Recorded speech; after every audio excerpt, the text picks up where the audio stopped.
Figure 1.1. Chemical substances and processes are essential for our existence, providing sustenance, keeping us clean and healthy, fabricating electronic devices, enabling transportation, and much more. Chapter Outline. 1.1. Chemistry in Context. 1.2. Phases and Classification of Matter. 1.3. Physical and Chemical Properties. 1.4. Measurements. 1.5. Measurement, uncertainty, accuracy, and precision. 1.6. Mathematical treatment of measurement results. Your alarm goes off, and after hitting snooze once or twice, you pry yourself out of bed. You make a cup of coffee to help you get going, and then you shower, get dressed, eat breakfast, and check your phone for messages. On your way to school, you stop to fill your car's gas tank, almost making you late for the first day of chemistry class. As you find a seat in the classroom, you read the question projected on the screen. Welcome to class. Why should we study chemistry? Do you have an answer? You may be studying chemistry because it fulfills an academic requirement, but if you consider your daily activities, you might find chemistry interesting for other reasons. Most everything you do and encounter during your day involves chemistry. Making coffee, cooking eggs, and toasting bread involve chemistry. The products you use, like soap and shampoo, the fabrics you wear, the electronics that keep you connected to your world, the gasoline that propels your car, all of these and more involve chemical substances and processes. Whether you are aware or not, chemistry is part of your everyday world. In this course, you will learn many of the essential principles underlying the chemistry of modern-day life. Learning objectives. By the end of this section, you will be able to outline the historical development of chemistry, provide examples of the importance of chemistry in everyday life, describe the scientific method, differentiate among hypotheses, theories, and laws, provide examples illustrating macroscopic, microscopic, and symbolic domains. Throughout human history, people have tried to convert matter into more useful forms. Our Stone Age ancestors chipped pieces of flint into useful tools and carved wood into statues and toys. These endeavors involved changing the shape of a substance without changing the substance itself. But as our knowledge increased, humans began to change the composition of the substances as well. Clay was converted into pottery, hides were cured to make garments, copper ores were transformed into copper tools and weapons, and grain was made into bread. Humans began to practice chemistry when they learned to control fire and use it to cook, make pottery, and smelt metals. Subsequently, they began to separate and use specific components of matter. A variety of drugs such as aloe, myrrh, and opium were isolated from plants. Dyes such as indigo and Tyrian purple were extracted from plant and animal matter. Metals were combined to form alloys. For example, copper and tin were mixed together to make bronze, and more elaborate smelting techniques produced iron. Alkalis were extracted from ashes, and soaps were prepared by combining these alkalis with fats. Alcohol was produced by fermentation and purified by distillation. Attempts to understand the behavior of matter extend back for more than 2,500 years.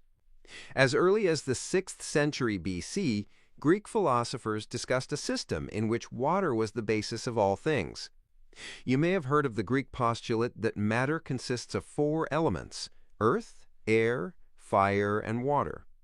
Subsequently, an amalgamation of chemical technologies and philosophical speculations was spread from Egypt, China, and the Eastern Mediterranean by alchemists who endeavored to transform base metals, such as lead, into noble metals like gold, and to create elixirs to cure disease and extend life. Figure 1.2. Figure 1.2a. This portrayal shows an alchemist's workshop circa 1580. Although alchemy made some useful contributions to how to manipulate matter, it was not scientific by modern standards. B. While the equipment used by Alma Levant Hayden in this 1952 picture might not seem as sleek as you might find in a lab today, her approach was highly methodical and carefully recorded. A department head at the FDA, Hayden is most famous for exposing an aggressively marketed anti-cancer drug as nothing more than an unhelpful solution of common substances. Credit A. Chemical Heritage Foundation, B. NIH History Office. From alchemy came the historical progressions that led to modern chemistry, the isolation of drugs from natural sources, such as plants and animals. But while many of the substances extracted or processed from those natural sources were critical in the treatment of diseases, many were scarce. For example, progesterone, which is critical to women's health, became available as a medicine in 1935, but its animal sources produced extremely small quantities, limiting its availability and increasing its expense. Likewise, in the 1940s, cortisone came into use to treat arthritis and other disorders and injuries, but it took a 36-step process to synthesize. Chemist Percy Lavon Julian turned to a more plentiful source, soybeans. Previously, Julian had developed a lab to isolate soy protein, which was used in firefighting among other applications. He focused on using the soy sterols, substances mostly used in plant membranes, and was able to quickly produce progesterone and later testosterone and other hormones. He later developed a process to do the same for cortisone and laid the groundwork for modern drug design. Since soybeans and similar plant sources were extremely plentiful, the drugs soon became widely available, saving many lives. Chemistry, the central science. Chemistry is sometimes referred to as the central science due to its interconnectedness with a vast array of other STEM disciplines. STEM stands for areas of study in the science, technology, engineering, and math fields. Chemistry and the language of chemists play vital roles in biology, medicine, materials science, forensics, environmental science, and many other fields. Figure 1.3. The basic principles of physics are essential for understanding many aspects of chemistry, and there is extensive overlap between many subdisciplines within the two fields, such as chemical physics and nuclear chemistry. Mathematics, computer science, and information theory provide important tools that help us calculate, interpret, describe, and generally make sense of the chemical world. Biology and chemistry converge in biochemistry, which is crucial to understanding the many complex factors and processes that keep living organisms, such as us, alive. Chemical engineering, materials science, and nanotechnology combine chemical principles and empirical findings to produce useful substances, ranging from gasoline to fabrics to electronics. Agriculture, food science, veterinary science, and brewing and winemaking help provide sustenance in the form of food and drink to the world's population. Medicine, pharmacology, biotechnology, and botany identify and produce substances that help keep us healthy. Environmental science, geology, oceanography, and atmospheric science incorporate many chemical ideas to help us better understand and protect our physical world. Chemical ideas are used to help understand the universe in astronomy and cosmology. Figure 1.3. Knowledge of chemistry is central to understanding a wide range of scientific disciplines. This diagram shows just some of the interrelationships between chemistry and other fields. What are some changes in matter that are essential to daily life? Digesting and assimilating food, synthesizing polymers that are used to make clothing, containers, cookware, and credit cards, and refining crude oil into gasoline and other products are just a few examples. As you proceed through this course, you will discover many different examples of changes in the composition and structure of matter, how to classify these changes and how they occurred, their causes, the changes in energy that accompany them, and the principles and laws involved. As you learn about these things, you will be learning chemistry, the study of the composition, properties, and interactions of matter. The practice of chemistry is not limited to chemistry books or laboratories. It happens whenever someone is involved in changes in matter or in conditions that may lead to such changes.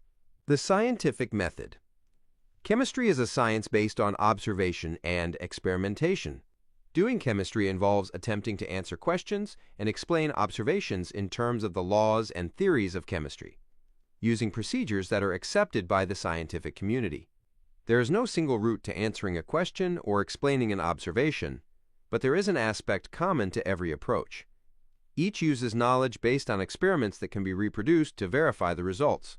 Some routes involve a hypothesis, a tentative explanation of observations that acts as a guide for gathering and checking information.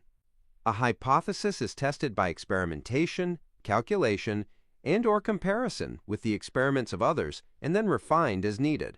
Some hypotheses are attempts to explain the behavior that is summarized in laws. The laws of science summarize a vast number of experimental observations and describe or predict some facet of the natural world. If such a hypothesis turns out to be capable of explaining a large body of experimental data, it can reach the status of a theory. Scientific theories are well-substantiated, comprehensive, testable explanations of particular aspects of nature. Theories are accepted because they provide satisfactory explanations, but they can be modified if new data become available. The path of discovery that leads from question and observation to law or hypothesis to theory, combined with experimental verification of the hypothesis and any necessary modification of the theory, is called the scientific method. Figure 1.4. Figure 1.4. The scientific method follows a process similar to the one shown in this diagram. All the key components are shown in roughly the right order. Scientific progress is seldom neat and clean. It requires open inquiry and the reworking of questions and ideas in response to findings, the domains of chemistry. Chemists study and describe the behavior of matter and energy in three different domains: macroscopic, microscopic, and symbolic. These domains provide different ways of considering and describing chemical behavior. Macro is a Greek word that means large. The macroscopic domain is familiar to us. It is the realm of everyday things that are large enough to be sensed directly by human sight or touch. In daily life, this includes the food you eat and the breeze you feel on your face. The macroscopic domain includes everyday and laboratory chemistry, where we observe and measure physical and chemical properties such as density, solubility, and flammability. Micro comes from Greek and means small. The microscopic domain of chemistry is often visited in the imagination. Some aspects of the microscopic domain are visible through standard optical microscopes, for example, many biological cells. More sophisticated instruments are capable of imaging even smaller entities, such as molecules and atoms. See Figure 1.5b. However, most of the subjects in the microscopic domain of chemistry are too small to be seen even with the most advanced microscopes and may only be pictured in the mind. Other components of the microscopic domain include ions and electrons, protons and neutrons, and chemical bonds, each of which is far too small to see. The symbolic domain contains the specialized language used to represent components of the macroscopic and microscopic domains. Chemical symbols, such as those used in the periodic table, chemical formulas, and chemical equations are part of the symbolic domain, as are graphs, drawings, and calculations. These symbols play an important role in chemistry because they help interpret the behavior of the macroscopic domain in terms of the components of the microscopic domain. One of the challenges for students learning chemistry is recognizing that the same symbols can represent different things in the macroscopic and microscopic domains, and one of the features that makes chemistry fascinating is the use of a domain that must be imagined to explain behavior in a domain that can be observed. A helpful way to understand the three domains is via the essential and ubiquitous substance of water. That water is a liquid at moderate temperatures, will freeze to form a solid at lower temperatures, and boil to form a gas at higher temperatures. Figure 1.5 are macroscopic observations. But some properties of water fall into the microscopic domain, what cannot be observed with the naked eye. The description of water as comprising 2 hydrogen atoms and 1 oxygen atom, and the explanation of freezing and boiling in terms of attractions between these molecules, is within the microscopic arena. The formula H2O, which can describe water at either the macroscopic or microscopic levels, is an example of the symbolic domain. The abbreviations G for gas, S for solid, and L for liquid are also symbolic. Figure 1.5 A, moisture in the air, icebergs, and the ocean represent water in the macroscopic domain. B, at the molecular level, microscopic domain, gas molecules are far apart and disorganized, solid water molecules are close together and organized, and liquid molecules are close together and disorganized. C, the formula H2O symbolizes water, and G, S, and L symbolize its phases. Note that clouds are actually comprised of either very small liquid water droplets or solid water crystals. Gaseous water in our atmosphere is not visible to the naked eye, although it may be sensed as humidity. Learning objectives. By the end of this section, you will be able to describe the basic properties of each physical state of matter: solid, liquid, and gas. Distinguish between mass and weight. Apply the law of conservation of matter. Classify matter as an element, compound, homogeneous mixture, or heterogeneous mixture with regard to its physical state and composition. Define and give examples of atoms and molecules. Matter is defined as anything that occupies space and has mass, and it is all around us. Solids and liquids are more obviously matter. We can see that they take up space, and their weight tells us that they have mass. Gases are also matter. If gases did not take up space, a balloon would not inflate, increase its volume, when filled with gas. Solids, liquids, and gases are the three states of matter commonly found on Earth, Figure 1.6. A solid is rigid and possesses a definite shape. A liquid flows and takes the shape of its container, except that it forms a flat or slightly curved upper surface when acted upon by gravity. In zero gravity, liquids assume a spherical shape. Both liquid and solid samples have volumes that are very nearly independent of pressure. A gas takes both the shape and volume of its container. Figure 1.6. The three most common states or phases of matter are solid, liquid, and gas. A fourth state of matter, plasma, occurs naturally in the interiors of stars. A plasma is a gaseous state of matter that contains appreciable numbers of electrically charged particles. Figure 1.7. The presence of these charged particles imparts unique properties to plasmas that justify their classification as a state of matter distinct from gases. In addition to stars, plasmas are found in some other high-temperature environments, both natural and man-made, such as lightning strikes, certain television screens, and specialized analytical instruments used to detect trace amounts of metals. Figure 1.7. A plasma torch can be used to cut metal. Some samples of matter appear to have properties of solids, liquids, and/or gases at the same time. This can occur when the sample is composed of many small pieces. For example, we can pour sand as if it were a liquid because it is composed of many small grains of solid sand. Matter can also have properties of more than one state when it is a mixture, such as with clouds. Clouds appear to behave somewhat like gases, but they are actually mixtures of air, gas, and tiny particles of water, liquid or solid. The mass of an object is a measure of the amount of matter in it. One way to measure an object's mass is to measure the force it takes to accelerate the object. It takes much more force to accelerate a car than a bicycle because the car has much more mass. A more common way to determine the mass of an object is to use a balance to compare its mass with a standard mass. Although weight is related to mass, it is not the same thing. Weight refers to the force that gravity exerts on an object. This force is directly proportional to the mass of the object. The weight of an object changes as the force of gravity changes, but its mass does not. An astronaut's mass does not change just because she goes to the moon. But her weight on the moon is only 1/6 her earthbound weight, because the moon's gravity is only 1/6 that of the Earth's. She may feel weightless during her trip when she experiences negligible external forces, gravitational or any other, although she is, of course, never massless. The law of conservation of matter summarizes many scientific observations about matter. It states that there is no detectable change in the total quantity of matter present when matter converts from one type to another, a chemical change, or changes among solid, liquid, or gaseous states, a physical change. Brewing beer and the operation of batteries provide examples of the conservation of matter. Figure 1.8.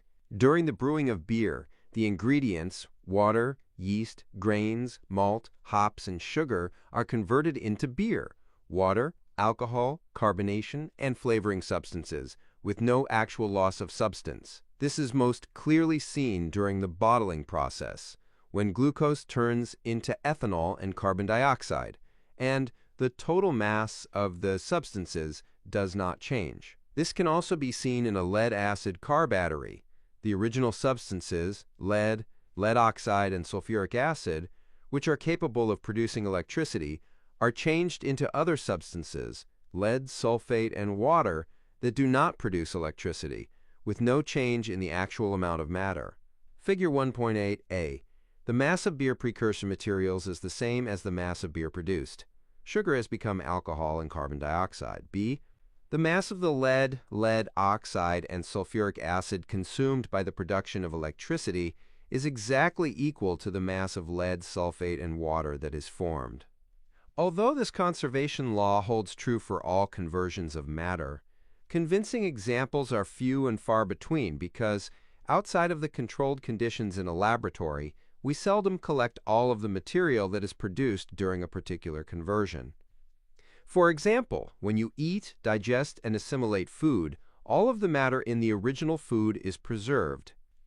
But because some of the matter is incorporated into your body, and much is excreted as various types of waste, it is challenging to verify by measurement. Classifying matter. Matter can be classified into several categories. Two broad categories are mixtures and pure substances. A pure substance has a constant composition. All specimens of a pure substance have exactly the same makeup and properties. Any sample of sucrose, table sugar, consists of 42.1% carbon, 6.5% hydrogen, and 51.4% oxygen by mass. Any sample of sucrose also has the same physical properties, such as melting point, color, and sweetness, regardless of the source from which it is isolated.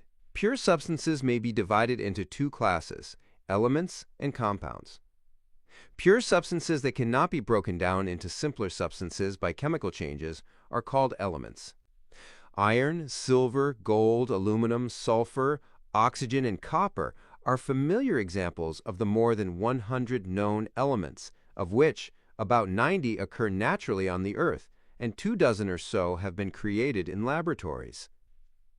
Pure substances that are comprised of two or more elements are called compounds. Compounds may be broken down by chemical changes to yield either elements or other compounds, or both.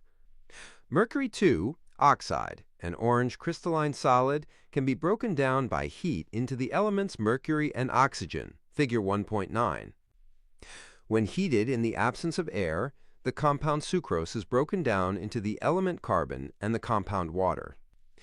The initial stage of this process, when the sugar is turning brown, is known as caramelization. This is what imparts the characteristic sweet and nutty flavor to caramel apples, caramelized onions, and caramel. Silver I-chloride is a white solid that can be broken down into its elements, silver and chlorine, by absorption of light. This property is the basis for the use of this compound in photographic films and photochromic eyeglasses, those with lenses that darken when exposed to light. Figure 1.9a, the compound mercury, 2-oxide, B, when heated, C, decomposes into silvery droplets of liquid mercury and invisible oxygen gas. Credit: Modification of work by Paul Flowers. The properties of combined elements are different from those in the free or uncombined state. For example, white crystalline sugar, sucrose, is a compound resulting from the chemical combination of the element carbon, which is a black solid in one of its uncombined forms, and the two elements hydrogen and oxygen, which are colorless gases when uncombined. Free sodium, an element that is a soft, shiny, metallic solid, and free chlorine, an element that is a yellow-green gas, combine to form sodium chloride, table salt, a compound that is a white crystalline solid. A mixture is composed of two or more types of matter that can be present in varying amounts and can be separated by physical changes, such as evaporation. You will learn more about this later. A mixture with a composition that varies from point to point is called a heterogeneous mixture. Italian dressing is an example of a heterogeneous mixture, figure 1.10. Its composition can vary because it may be prepared from varying amounts of oil, vinegar, and herbs. It is not the same from point to point throughout the mixture. One drop may be mostly vinegar, whereas a different drop may be mostly oil or herbs, because the oil and vinegar separate and the herbs settle. Other examples of heterogeneous mixtures are chocolate chip cookies. We can see the separate bits of chocolate, nuts, and cookie dough, and granite. We can see the quartz, mica, feldspar, and more. A homogeneous mixture, also called a solution, exhibits a uniform composition and appears visually the same throughout. An example of a solution is a sports drink consisting of water, sugar, coloring, flavoring, and electrolytes mixed together uniformly. Figure 1.10. Each drop of a sports drink tastes the same because each drop contains the same amounts of water, sugar, and other components. Note that the composition of a sports drink can vary. It could be made with somewhat more or less sugar, flavoring, or other components and still be a sports drink. Other examples of homogeneous mixtures include air, maple syrup, gasoline, and a solution of salt in water. Figure 1.10a. Oil and vinegar salad dressing is a heterogeneous mixture because its composition is not uniform throughout. B. A commercial sports drink is a homogeneous mixture because its composition is uniform throughout. Although there are just over 100 elements, tens of millions of chemical compounds result from different combinations of these elements. Each compound has a specific composition and possesses definite chemical and physical properties that distinguish it from all other compounds. And, of course, there are innumerable ways to combine elements and compounds to form different mixtures. A summary of how to distinguish between the various major classifications of matter is shown in Figure 1.11. Figure 1.11. Depending on its properties, a given substance can be classified as a homogeneous mixture, a heterogeneous mixture, a compound, or an element. 11 elements make up about 99% of the Earth's crust and atmosphere. Table 1.1. Oxygen constitutes nearly 1/2, and silicon about 1/4 of the total quantity of these elements. A majority of elements on Earth are found in chemical combinations with other elements. About 1/4 of the elements are also found in the free state. Elemental composition of Earth. Element symbol percent mass. Element symbol percent mass. Oxygen O, 49.20, chlorine Cl 0.19. Silicon Si, 25.67, phosphorus P 0.11. Aluminum Al, 7.50, manganese Mn 0.09.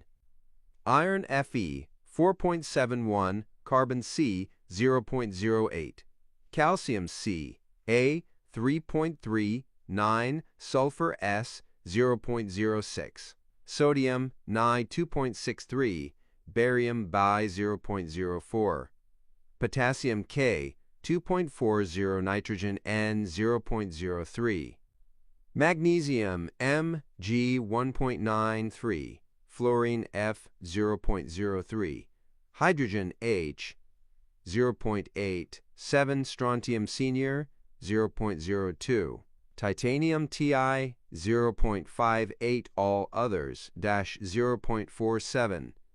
Table 1.1. Atoms and molecules. An atom is the smallest particle of an element that has the properties of that element and can enter into a chemical combination. Consider the element gold, for example. Imagine cutting a gold nugget in half, then cutting one of the halves in half, and repeating this process until a piece of gold remained that was so small that it could not be cut in half. Regardless of how tiny your knife may be, this minimally sized piece of gold is an atom from the Greek atomos, meaning indivisible. Figure 1.12. This atom would no longer be gold if it were divided any further. Figure 1.12a. This photograph shows a gold nugget, B. A scanning tunneling microscope, STM, can generate views of the surfaces of solids, such as this image of a gold crystal. Each sphere represents one gold atom. The first suggestion that matter is composed of atoms is attributed to the Greek philosophers Leucippus and Democritus, who developed their ideas in the 5th century BCE. However, it was not until the early 19th century that John Dalton, 1766 to 1844, a British schoolteacher with a keen interest in science, supported this hypothesis with quantitative measurements. Since that time, repeated experiments have confirmed many aspects of this hypothesis, and it has become one of the central theories of chemistry. Other aspects of Dalton's atomic theory are still used, but with minor revisions. Details of Dalton's theory are provided in the chapter on atoms and molecules. An atom is so small that its size is difficult to imagine. One of the smallest things we can see with our unaided eye is a single thread of a spiderweb. These strands are about 1/10,000th of a centimeter, 0.00001 centimeters in diameter. Although the cross-section of one strand is almost impossible to see without a microscope, it is huge on an atomic scale. A single carbon atom in the web has a diameter of about 0.000000015 centimeter, and it would take about 7,000 carbon atoms to span the diameter of the strand. To put this in perspective, if a carbon atom were the size of a dime, the cross-section of one strand would be larger than a football field, which would require about 150 million carbon atom dimes to cover it. Figure 1.13 shows increasingly close microscopic and atomic level views of ordinary cotton. Figure 1.13. These images provide an increasingly closer view. A cotton boll. B, a single cotton fiber viewed under an optical microscope, magnified 40 times. C, an image of a cotton fiber obtained with an electron microscope, much higher magnification than with the optical microscope. And D and E, atomic level models of the fiber. Spheres of different colors represent atoms of different elements. An atom is so light that its mass is also difficult to imagine. A billion lead atoms, 1 billion atoms, weigh about 3 times, 10⁻13 grams, a mass that is far too light to be weighed on even the world's most sensitive balances. It would require over 300 trillion lead atoms, 300 trillion or 3 times, 1014 to be weighed, and they would weigh only 0.000000001 gram. It is rare to find collections of individual atoms. Only a few elements, such as the gases helium, neon, and argon, consist of a collection of individual atoms that move about independently of one another. Other elements, such as the gases hydrogen, nitrogen, oxygen, and chlorine, are composed of units that consist of pairs of atoms. Figure 1.14.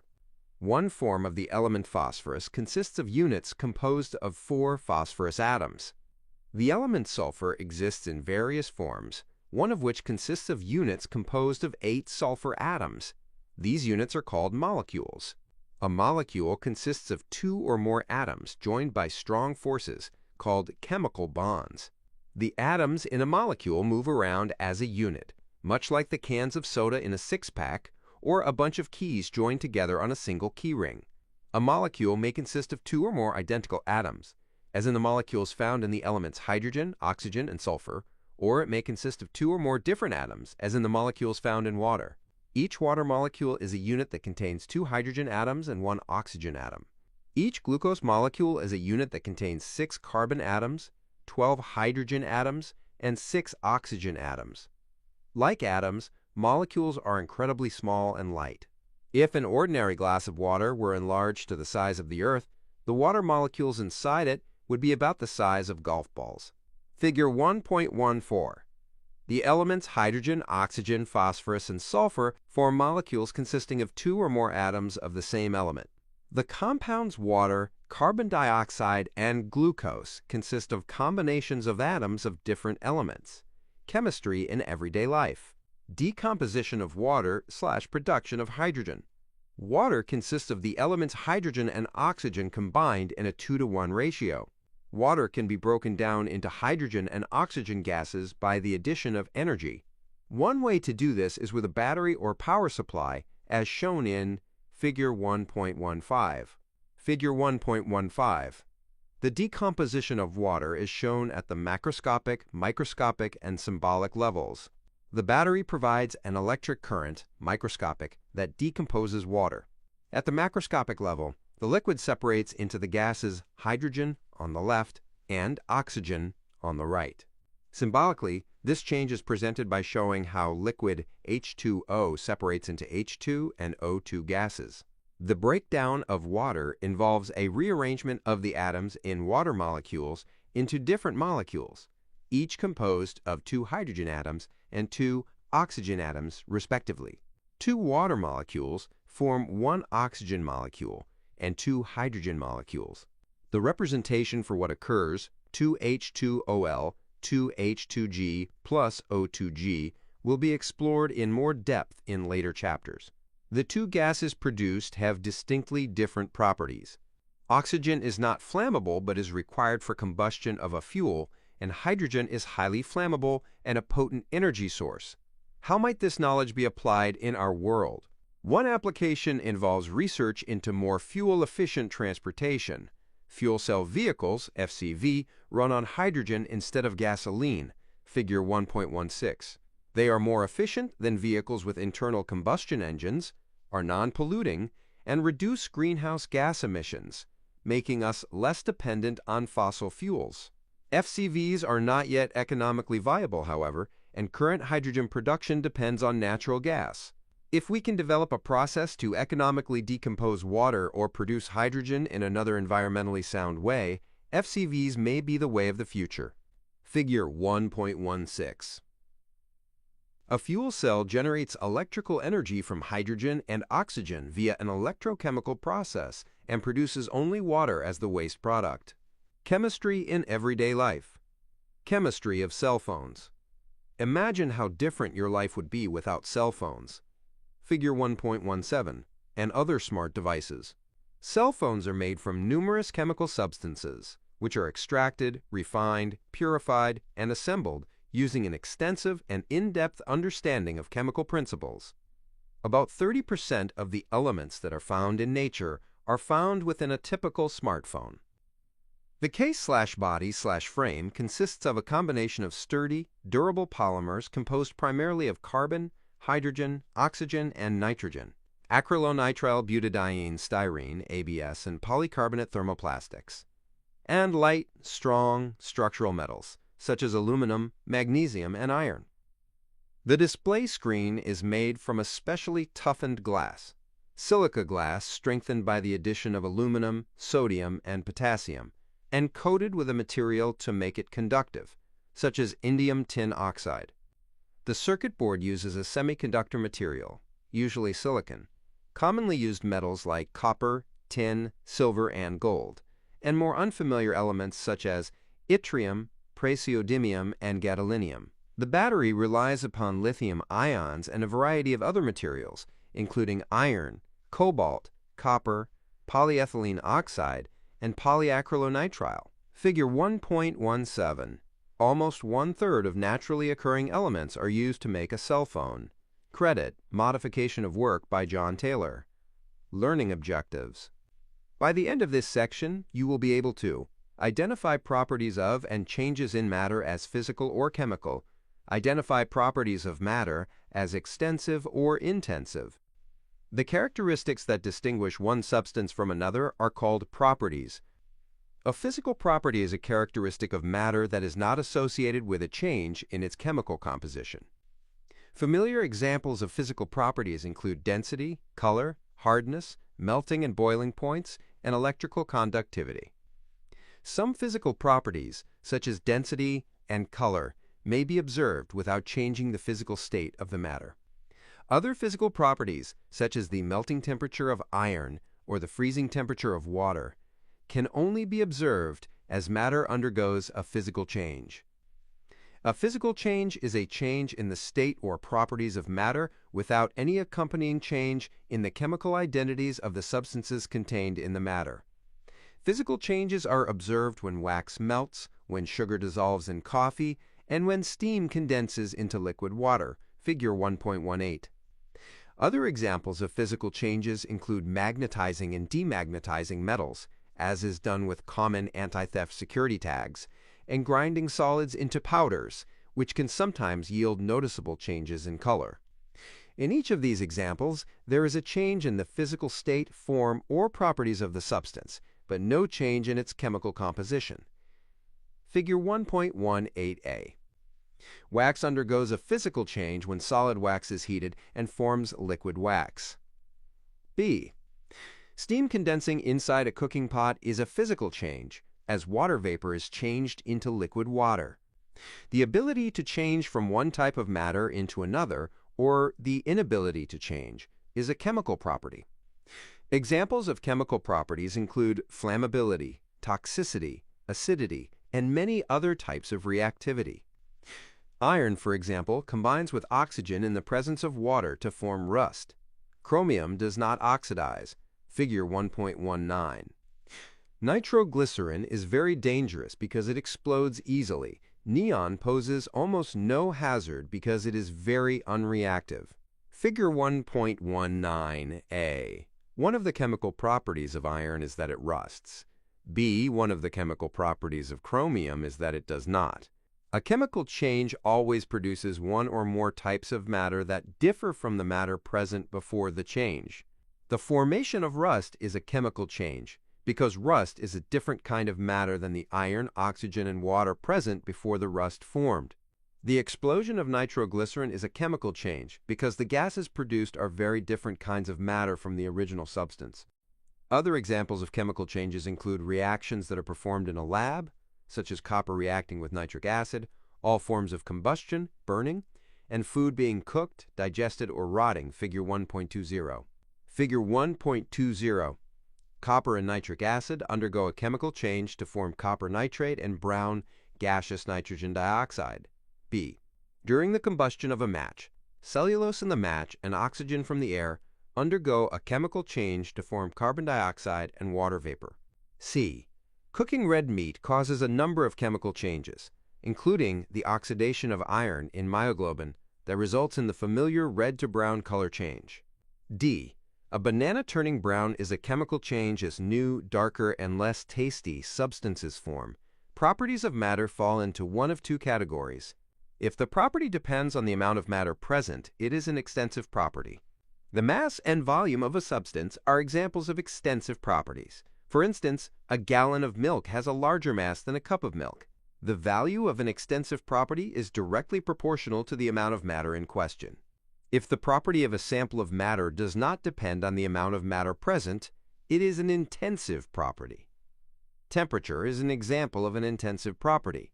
If the gallon and cup of milk are each at 20 degrees Celsius, room temperature, when they are combined, the temperature remains at 20 degrees Celsius.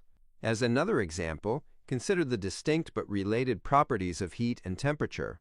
A drop of hot cooking oil spattered on your arm causes brief, minor discomfort, whereas a pot of hot oil yields severe burns. Both the drop and the pot of oil are at the same temperature, an intensive property, but the pot clearly contains much more heat, extensive property. Chemistry in everyday life. Hazard diamond. You may have seen the symbol shown in figure 1.21 on containers of chemicals in a laboratory or workplace. Sometimes called a fire diamond or hazard diamond, this chemical hazard diamond provides valuable information that briefly summarizes the various dangers of which to be aware when working with a particular substance. Figure 1.21, the National Fire Protection Agency NFPA hazard diamond summarizes the major hazards of a chemical substance. The National Fire Protection Agency, NFPA 704 Hazard Identification System, was developed by NFPA to provide safety information about certain substances. The system details flammability, reactivity, health, and other hazards. Within the overall diamond symbol, the top, red diamond, specifies the level of fire hazard, temperature range for flashpoint. The blue left diamond indicates the level of health hazard. The yellow right diamond describes reactivity hazards, such as how readily the substance will undergo detonation or a violent chemical change. The white bottom diamond points out special hazards, such as if it is an oxidizer, which allows the substance to burn in the absence of air/oxygen, undergoes an unusual or dangerous reaction with water, is corrosive, acidic, alkaline, a biological hazard, radioactive, and so on. Each hazard is rated on a scale from 0 to 4, with 0 being no hazard and 4 being extremely hazardous. While many elements differ dramatically in their chemical and physical properties, some elements have similar properties. For example, many elements conduct heat and electricity well, whereas others are poor conductors. These properties can be used to sort the elements into three classes: metals, elements that conduct well; nonmetals, elements that conduct poorly; and metalloids, elements that have intermediate conductivities. The periodic table is a table of elements that places elements with similar properties close together. Figure 1.22. You will learn more about the periodic table as you continue your study of chemistry. Figure 1.22. The periodic table shows how elements may be grouped according to certain similar properties. Note the background color denotes whether an element is a metal, metalloid, or nonmetal, whereas the element symbol color indicates whether it is a solid, liquid, or gas. Learning objectives. By the end of this section, you will be able to explain the process of measurement, identify the three basic parts of a quantity, describe the properties and units of length, mass, volume, density, temperature, and time, perform basic unit calculations and conversions in the metric and other unit systems. Measurements provide much of the information that informs the hypotheses, theories, and laws describing the behavior of matter and energy in both the macroscopic and microscopic domains of chemistry. Every measurement provides three kinds of information: the size or magnitude of the measurement, a number, a standard of comparison for the measurement, a unit, and an indication of the uncertainty of the measurement. While the number and unit are explicitly represented when a quantity is written, the uncertainty is an aspect of the measurement result that is more implicitly represented and will be discussed later.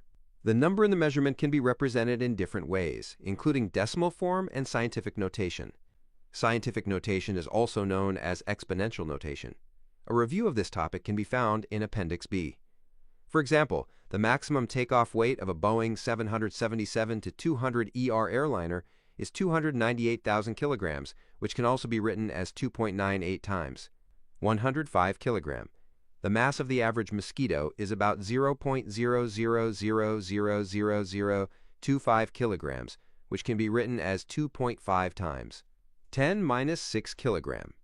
Units such as liters, pounds, and centimeters are standards of comparison for measurements.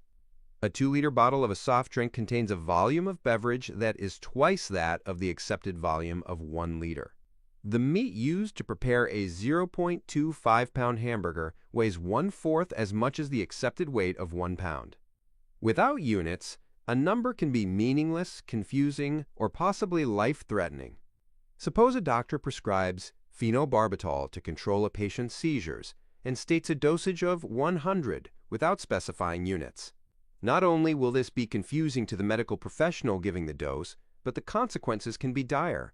100 milligrams given 3 times per day can be effective as an anticonvulsant, but a single dose of 100 grams is more than 10 times the lethal amount. The measurement units for 7 fundamental properties, base units, are listed in Table 1.2. The standards for these units are fixed by international agreement, and they are called the International System of Units, or SI units, from the French, Les Systèmes Internationaux d'Unités. SI units have been used by the United States National Institute of Standards and Technology, NIST, since 1964. Units for other properties may be derived from these 7 base units of the SI system: property measured name of unit, symbol of unit, length meter m, mass kilogram times second s, temperature Kelvin K, electric current ampere A, amount of substance mole, luminous intensity candela C, D. Table 1.2. Everyday measurement units are often defined as fractions or multiples of other units. Milk is commonly packaged in containers of 1 gallon, 4 quarts, 1 quart, 0.25 gallon, and 1 pint, 0.5 quart. This same approach is used with SI units, but these fractions or multiples are always powers of 10. Fractional or multiple SI units are named using a prefix and the name of the base unit. For example, a length of 1,000 meters is also called a kilometer because the prefix kilo means 1,000, which in scientific notation is 103. 1 kilometer equals 1,000 meters equals 103 meters. The prefixes used and the powers to which 10 are raised are listed in Table 1.3 SI base units. The initial units of the metric system, which eventually evolved into the SI system, were established in France during the French Revolution.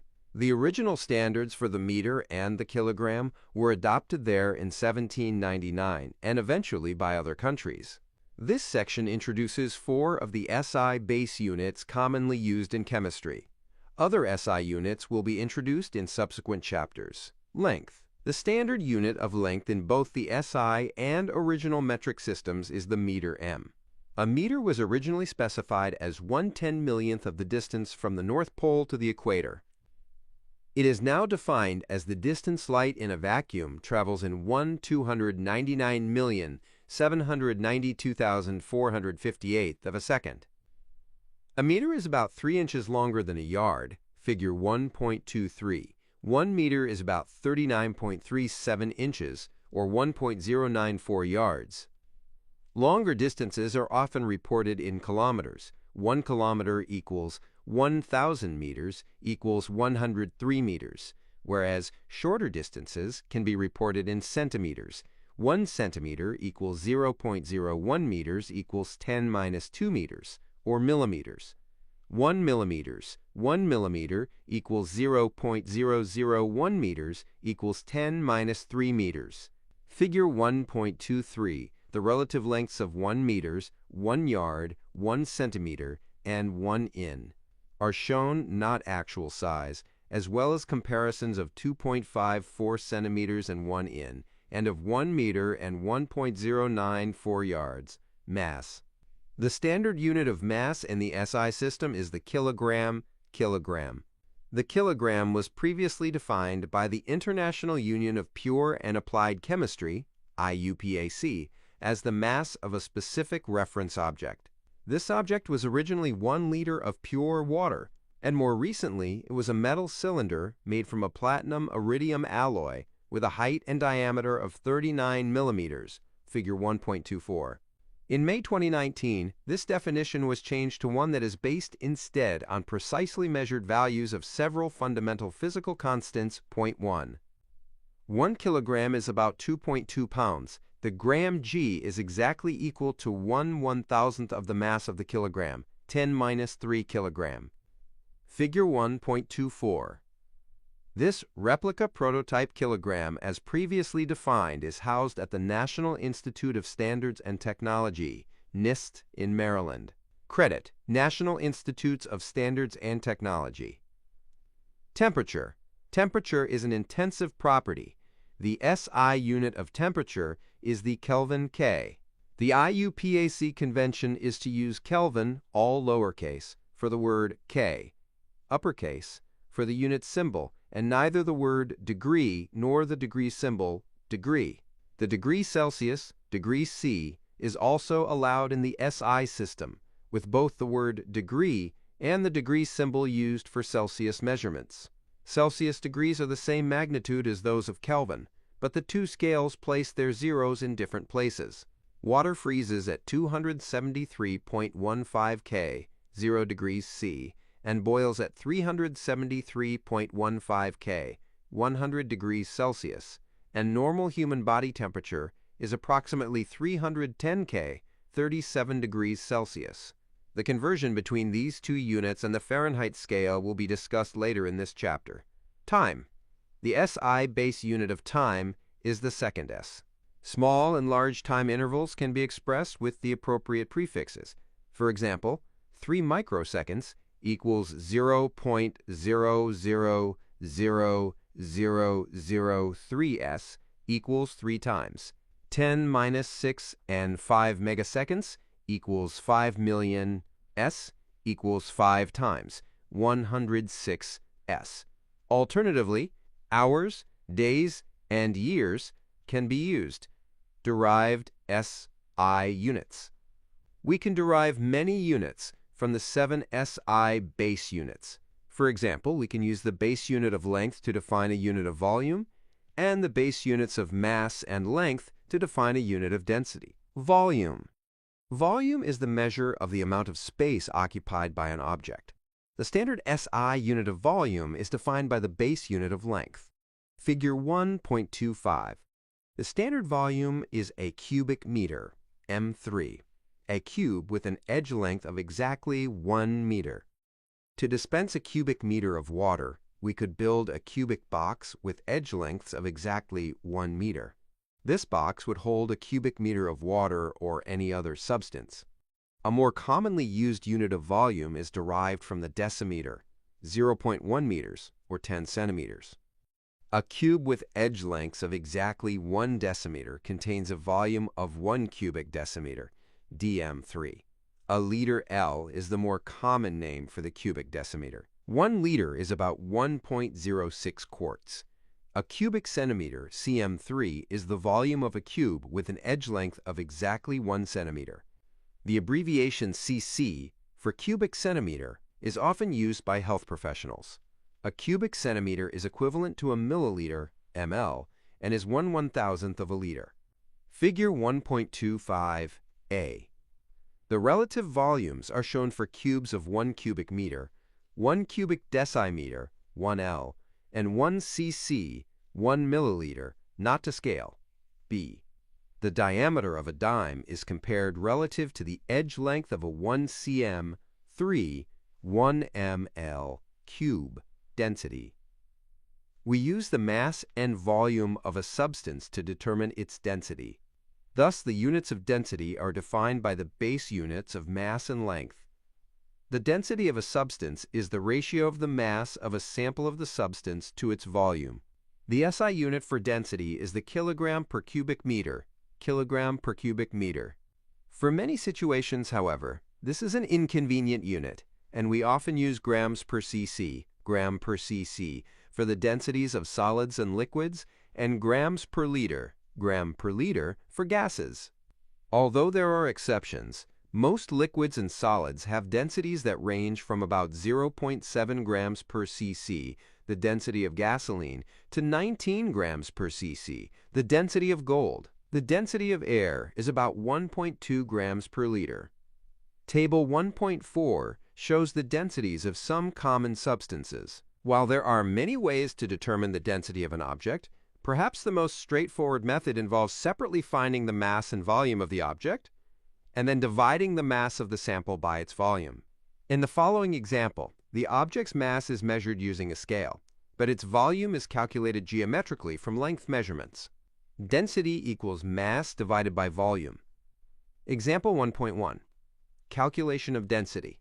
Gold, in bricks, bars, and coins, has been a form of currency for centuries.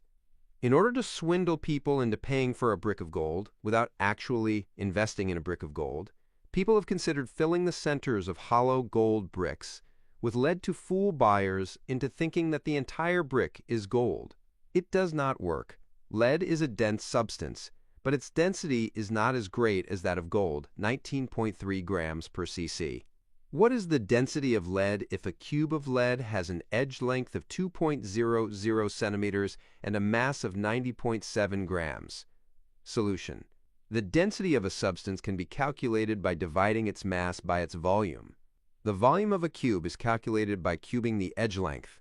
Volume of lead cube equals 2.00 centimeters times 2.00 centimeters times 2.00 centimeters equals 8.00 cc.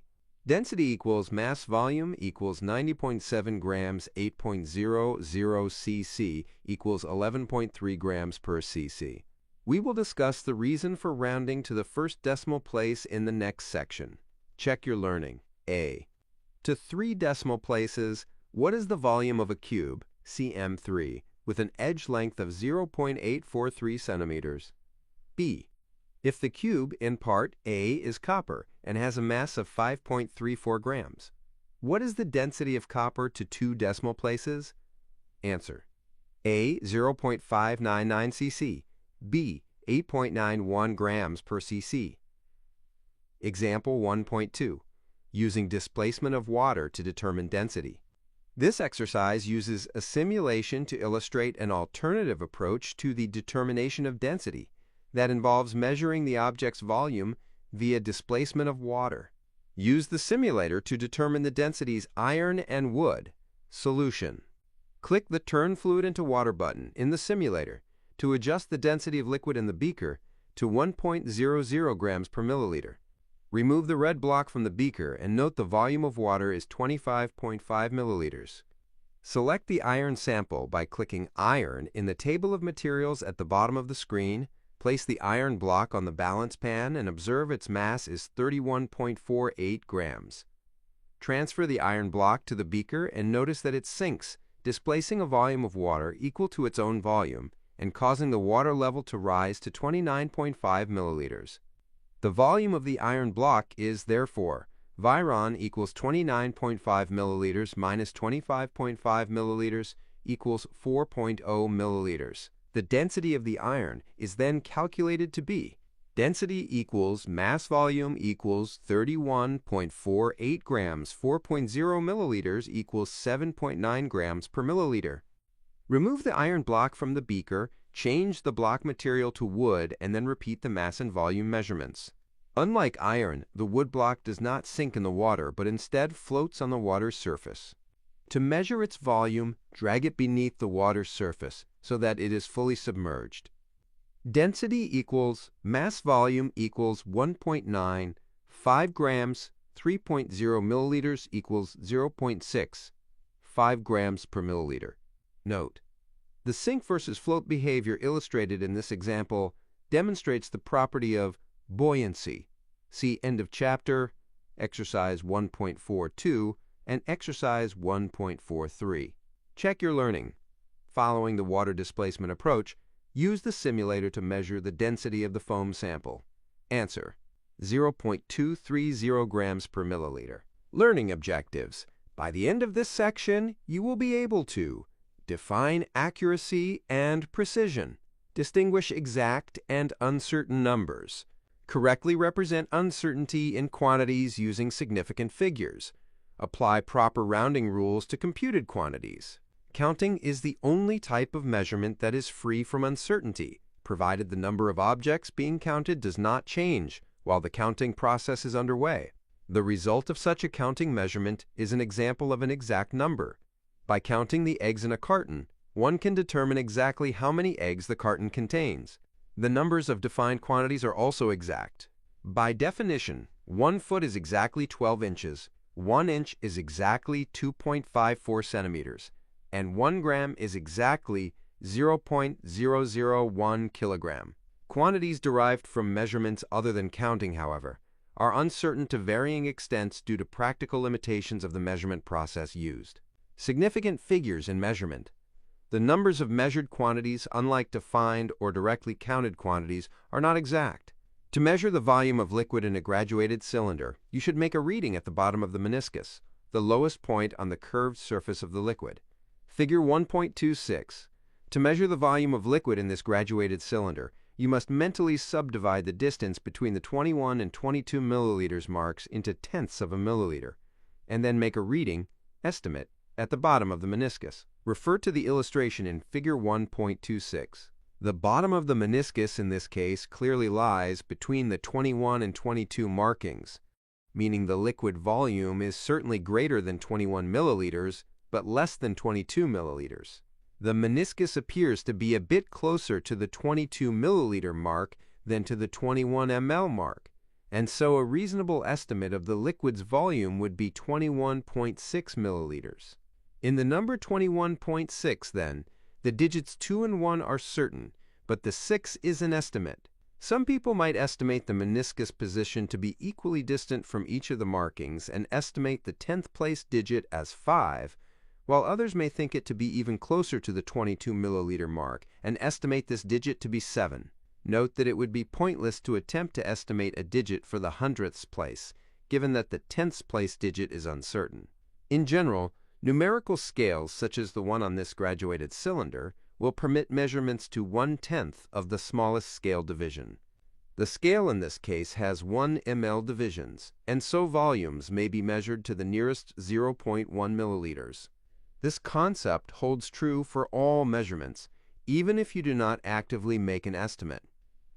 If you place a quarter on a standard electronic balance, you may obtain a reading of 6.72 grams.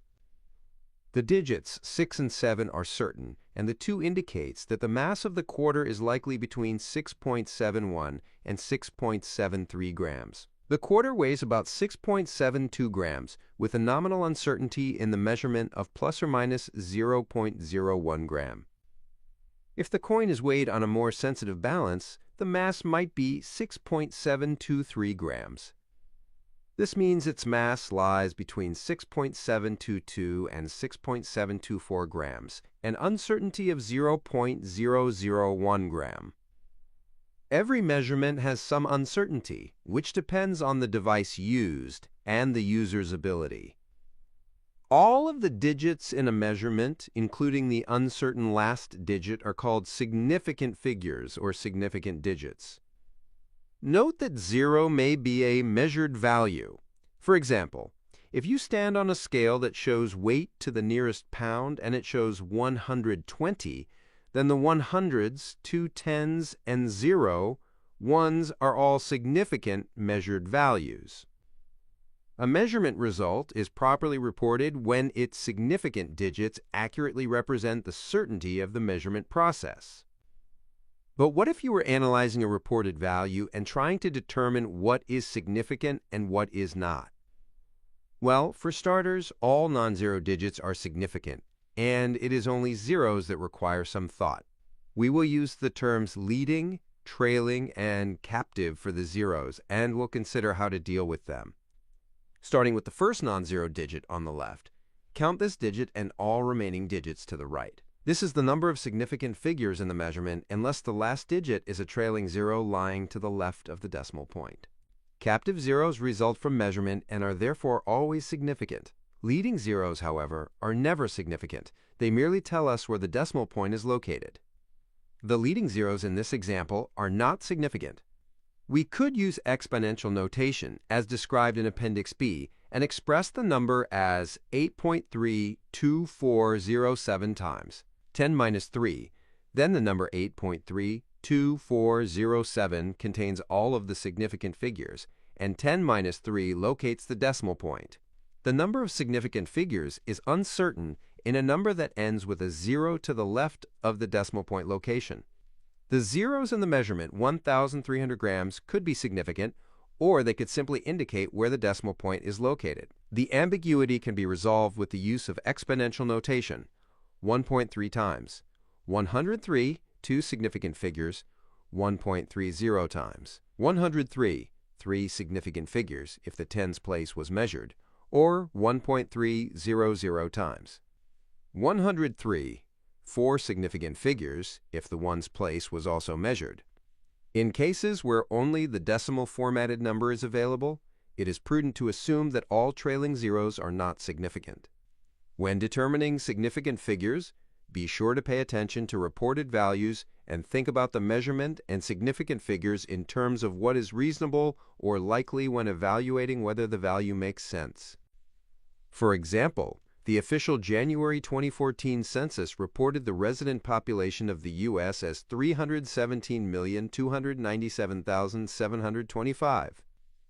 Do you think the U.S. population was correctly determined to the reported 9 significant figures, that is, to the exact number of people?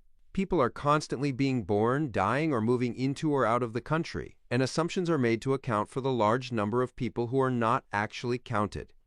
Because of these uncertainties, it might be more reasonable to expect that we know the population to within perhaps 1 million or so, in which case the population should be reported as 3.17 times. 108 people, significant figures in calculations. A second important principle of uncertainty is that results calculated from a measurement are at least as uncertain as the measurement itself. Take the uncertainty in measurements into account to avoid misrepresenting the uncertainty in calculated results. One way to do this is to report the result of a calculation with the correct number of significant figures, which is determined by the following 3 rules for rounding numbers. When adding or subtracting numbers, round the result to the same number of decimal places as the number with the least number of decimal places, the least certain value in terms of addition and subtraction. When multiplying or dividing numbers, round the result to the same number of digits as the number with the least number of significant figures, the least certain value in terms of multiplication and division. If the digit to be dropped, the one immediately to the right of the digit to be retained is less than 5, round down, and leave the retained digit unchanged. If it is more than 5, round up and increase the retained digit by 1. If the dropped digit is 5, and it's either the last digit in the number or it's followed only by zeros, round up or down, whichever yields an even value for the retained digit. If any non-zero digits follow the dropped 5, round up. The last part of this rule may strike you as a bit odd, but it's based on reliable statistics and is aimed at avoiding any bias when dropping the digit 5, since it is equally close to both possible values of the retained digit. The following examples illustrate the application of this rule in rounding a few different numbers to 3 significant figures. 0.028675 rounds up to 0.0287. The dropped digit, 7, is greater than 5.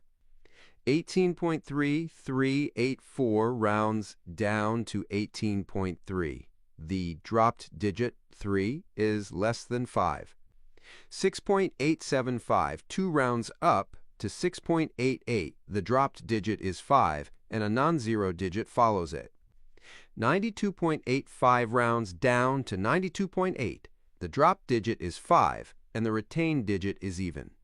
Let's work through these rules with a few examples. Example 1.3, rounding numbers.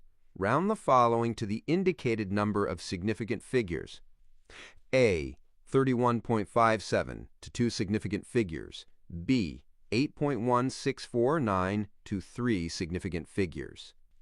C, 0.051065 to 4 significant figures.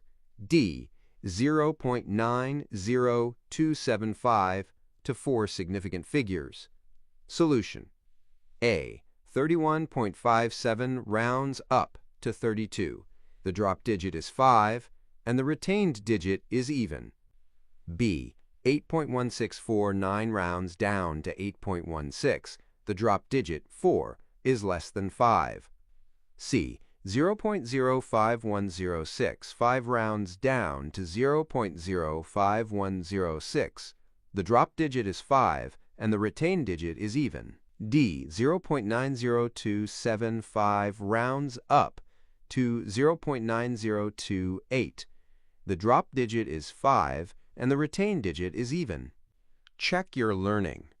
Round the following to the indicated number of significant figures. A, 0.424 to 2 significant figures. B, 0.0038661 to 3 significant figures. C, 421.25 to 4 significant figures. D, 28,683.5 to 5 significant figures. Answer. A, 0.42. B, 0.00387. C, 421.2. D, 28,684. Example 1.4. Addition and subtraction with significant figures. Rule. When adding or subtracting numbers, round the result to the same number of decimal places as the number with the fewest decimal places, i.e., the least certain value in terms of addition and subtraction. A. Add 1.0023 grams and 4.383 grams. B.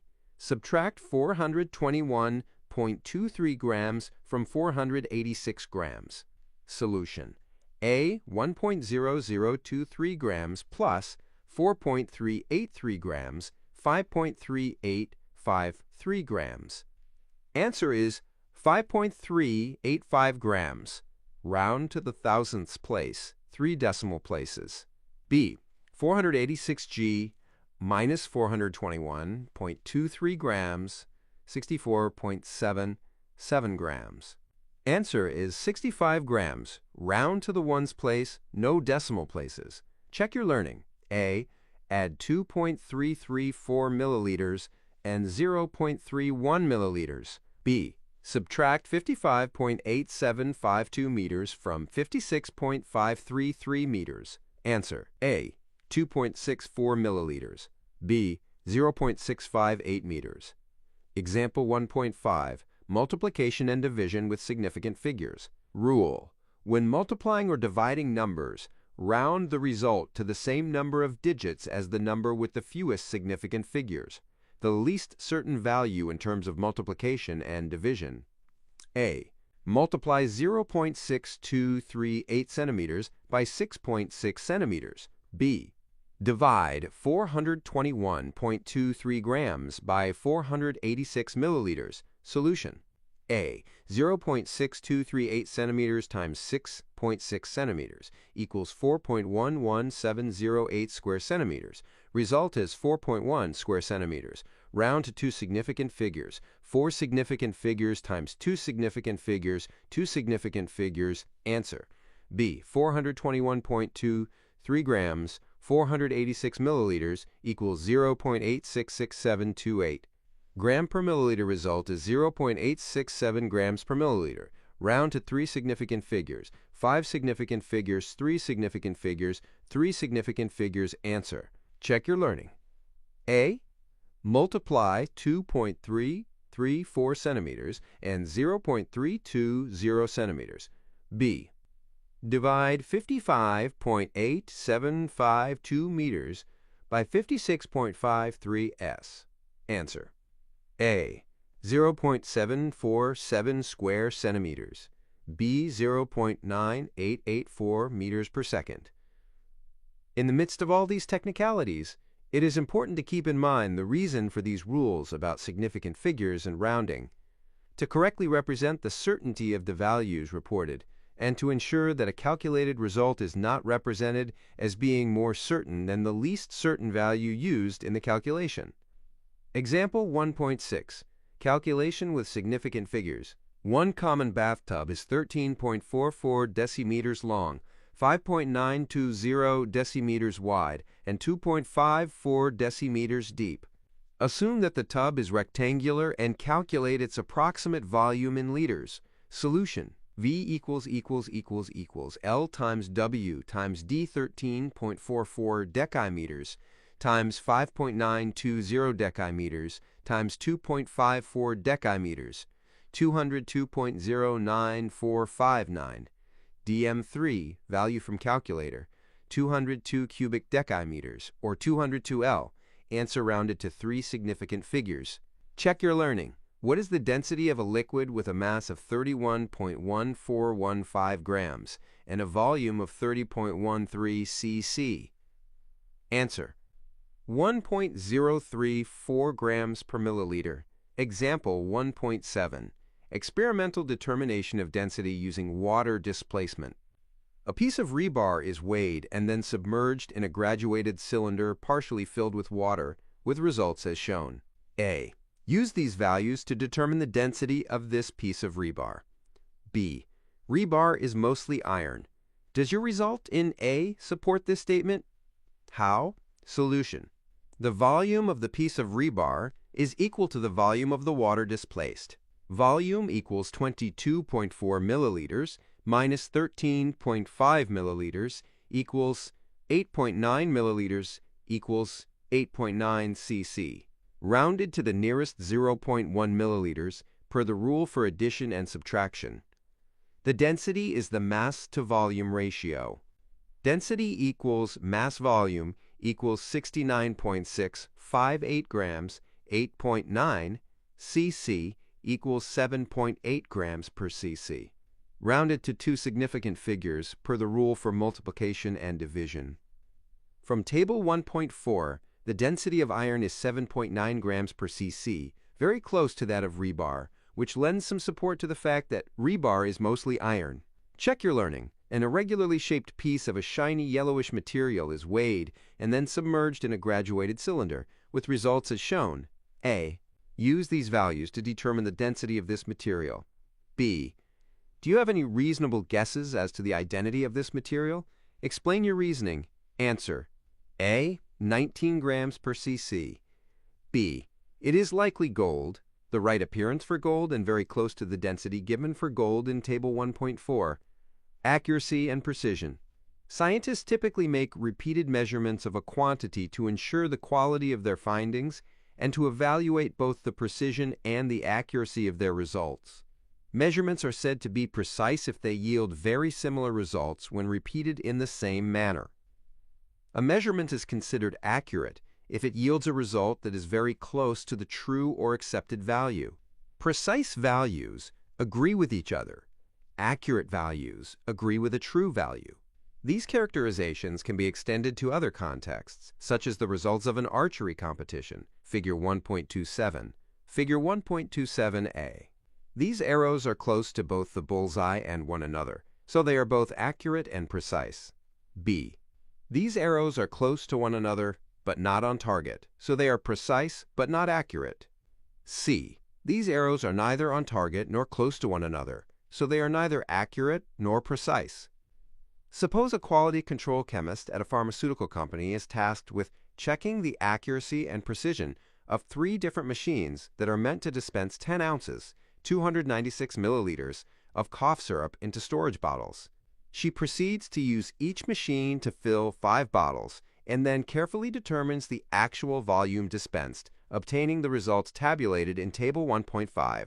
Volume ml of cough medicine, delivered by 10 ounce, 296 milliliters dispensers, dispenser number 1, dispenser number 2, dispenser number 3, 283.3, 298.3, 296.1, 284.1, 294.2, 295.9, 283.9, 296.0, 296.1, 284.0, 297.8, 296.0, 284.1, 293.9, 296.1, Table 1.5. Considering these results, she will report that dispenser number 1 is precise, values all close to one another within a few tenths of a milliliter, but not accurate. None of the values are close to the target value of 296 milliliters, each being more than 10 milliliters too low. Results for dispenser number 2 represent improved accuracy. Each volume is less than 3 milliliters away from 296 milliliters, but worse precision. Volumes vary by more than 4 milliliters. Finally, she can report that dispenser number 3 is working well, dispensing cough syrup both accurately, all volumes within 0.1 milliliters of the target volume, and precisely, volumes differing from each other by no more than 0.2 milliliters. Learning objectives. By the end of this section, you will be able to explain the dimensional analysis, factor label, approach to mathematical calculations involving quantities, use dimensional analysis to carry out unit conversions for a given property, and computations involving 2 or more properties. It is often the case that a quantity of interest may not be easy, or even possible, to measure directly, but instead must be calculated from other directly measured properties and appropriate mathematical relationships. For example, consider measuring the average speed of an athlete running sprints. This is typically accomplished by measuring the time required for the athlete to run from the starting line to the finish line and the distance between these 2 lines, and then computing speed from the equation that relates these 3 properties. Speed equals distance time. An Olympic quality sprinter can run 100 meters in approximately 10s, corresponding to an average speed of 100 meters 10s equals 10 meters per second. For this and the next calculation, assume the trailing zeros are significant digits. Note that this simple arithmetic involves dividing the numbers of each measured quantity to yield the number of the computed quantity. 100 divided by 10 equals 10, and likewise dividing the units of each measured quantity to yield the unit of the computed quantity. Meter per second equals meter per second. Now, consider using this same relation to predict the time required for a person running at this speed to travel a distance of 25 meters. The same relation among the 3 properties is used, but in this case, the 2 quantities provided are a speed, 10 meters per second, and a distance, 25 meters. To yield the sought property, time, the equation must be rearranged appropriately. Time equals distance speed. The time can then be computed as 25 meters, 10 meters per second equals 2.5s. Again, arithmetic on the numbers 25 divided by 10 equals 2.5 was accompanied by the same arithmetic on the units m, meter per second equals s to yield the number and unit of the result 2.5s. Note that just as for numbers, when a unit is divided by an identical unit, in this case meter per meter, the result is 1, or as commonly phrased, the units. These calculations are examples of a versatile mathematical approach known as dimensional analysis or the factor label method. Dimensional analysis is based on this premise. The units of quantities must be subjected to the same mathematical operations as their associated numbers. This method can be applied to computations ranging from simple unit conversions to more complex multi-step calculations involving several different quantities. Conversion factors and dimensional analysis. A ratio of two equivalent quantities expressed with different measurement units can be used as a unit conversion factor. For example, the lengths of 2.54 centimeters and 1 in are equivalent by definition, and so a unit conversion factor may be derived from the ratio 2.54 centimeters 1 in. 2.54 centimeters equals 1 in, or 2.54 cmin. Several other commonly used conversion factors are given in Table 1.6. Common conversion factors. Length, volume, mass. 1 meter equals 1.0936 yards. 1 L equals 1.0567 quarts. 1 kilogram equals 2.2046 lb. 1 in equals 2.54 centimeters exact.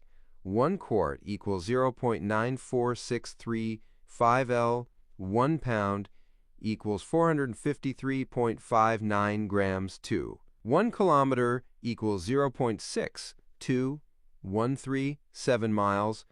1 cubic foot equals 28.317 L1. Avoirdupois ounce equals 28.349 grams. 1 mi equals 1609.3 meters. 1 tablespoon equals 14.787 milliliters. 1 troy ounce equals 31.10. When a quantity, such as distance in inches, is multiplied by an appropriate unit conversion factor, the quantity is converted to an equivalent value with different units, such as distance in centimeters. For example, a basketball player's vertical jump of 34 inches can be converted to centimeters by 34 inches times 2.54 centimeters 1 inch equals 86 centimeters.